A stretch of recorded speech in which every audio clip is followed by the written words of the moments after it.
वैसे तो मेरा महाराष्ट्र पहली बार आना हुआ है, लेकिन हमारे महाराष्ट्र के बहुत भक्त हुए हैं कृष्ण के, और बड़ी अद्भुत अद्भुत कथाएं हैं।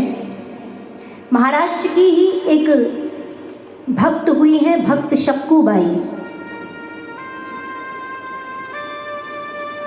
कीर्तन करना, नृत्य करना और ठाकुर को लाड़ लड़ाना। वही बात मैंने अभी आपसे कहा कि जा भेषा मारो गिरधर रीझे, मैं वो ही भेष धरूंगी, बाला मैं बैरागन हूँ। तो महाराष्ट्र में यहाँ पर ठाकुर को विट्ठलनाथ भगवान कहा जाता है। तो बस वही कीर्तन किया करती थी शक्कू।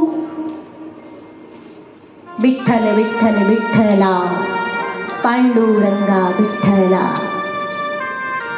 वही कीर्तन, वही नाम जप, वही ध्वनि। नाम जप करने से विश्वास प्रकट होता है, विश्वास प्रगाढ़ होता है। बहुत से लोग कहते हैं कि हमारा जाप में मन नहीं लगता है, कि हम क्यों करें, मंत्र जाप छोड़ देना चाहिए। कथा सत्संग में मन लग जाता है, पर ये जाप नहीं होता है।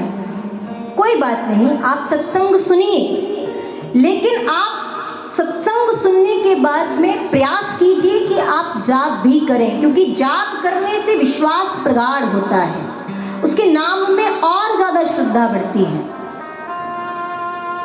और ये सब क्रियाएं करने के लिए आपको सत्संग सुनना पड़ेगा, क्योंकि सब साधनों का मूल सत्संग ही है। बिन सत्संग विवेक न होई, और राम कृपा बिन सुलभ न सोई। क्योंकि बिना सत्संग से विवेक नहीं होता है, विचार नहीं आता है, किस प्रकार क्या करना चाहिए ये ज्ञान नहीं आता है बिना सत्संग। इसीलिए पहले सुनो। नवधा भक्ति में भी प्रहलाद जी कह रहे हैं अपने पिताजी से कि श्रवणम कीर्तनम विष्णु स्मरणम पाद सेवनम अर्चनम वंदनम दास्यम सख्यमात्म निवेदनम।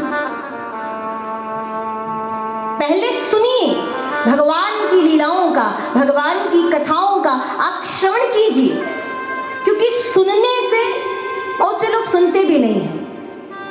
कथा किसी से कहा जाए कि आप कथा सुनने के लिए जाइए, तो बहुत से लोग कह देते हैं हमारा तो मन ही नहीं लगता, क्यों जाएं। हम नहीं जाते, इसलिए हम सत्संग में जाते नहीं हैं, दूर रहते हैं। दर्शन में तो हमारा मन है, पर सत्संग में मन नहीं है, मन भागता है।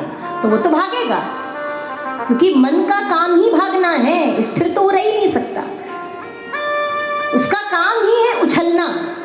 आप तन से बैठेंगे यहाँ पर, मन शायद हो सकता है अभी घूम रहा हो घर में, जल्दी से 6 बज जाएं तो हम घर जाएं, कोई व्यवस्थाएं करनी होंगी तो जल्दी से आरती हो तो फिर हम ये कार्य करेंगे।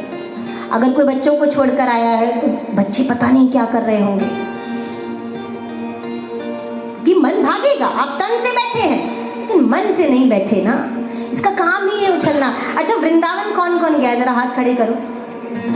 वाह जी, अद्भुत।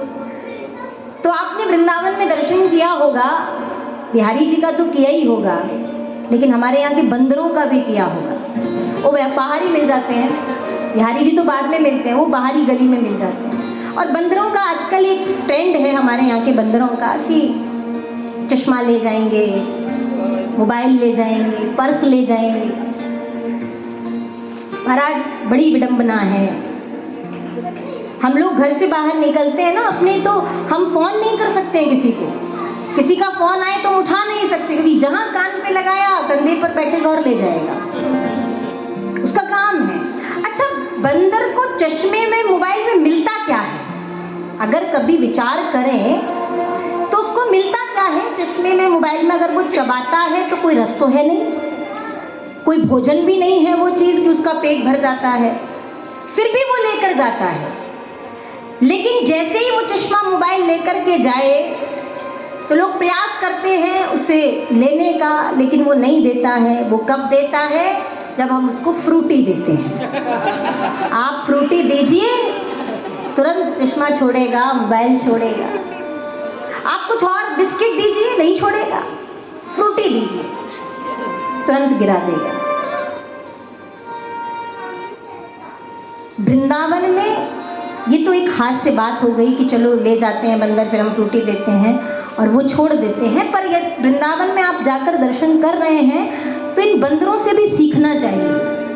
ये भी हमको एक सत्संग देते। मैंने कहा ना कि हर दिन आपको कुछ ना कुछ नया सीखने को मिलेगा, हर पल मिलेगा, बस सीखने वाली नज़र चाहिए। उन बंदरों से भी आप सीखिए कि बंदर का जो स्वभाव होता है ना, वो कूद फांद करने वाला स्वभाव है, उछलने वाला स्वभाव है। वो एक जगह टिकेगा नहीं, वो भागेगा, वो दौड़ेगा, वो कभी ये पकड़ेगा, वो कभी वो पकड़ेगा। उसी प्रकार हमारा जो मन है वो उस मरकट की तरह है, जो स्थिर नहीं रहता है, जो भागता है, जो दौड़ता है, जो कूद रहा है, जो फांद रहा है। अब आप इस मन को, इस मरकट को, ये क्या पकड़ेगा? इसको कुछ ना कुछ पकड़ने को तो चाहिए।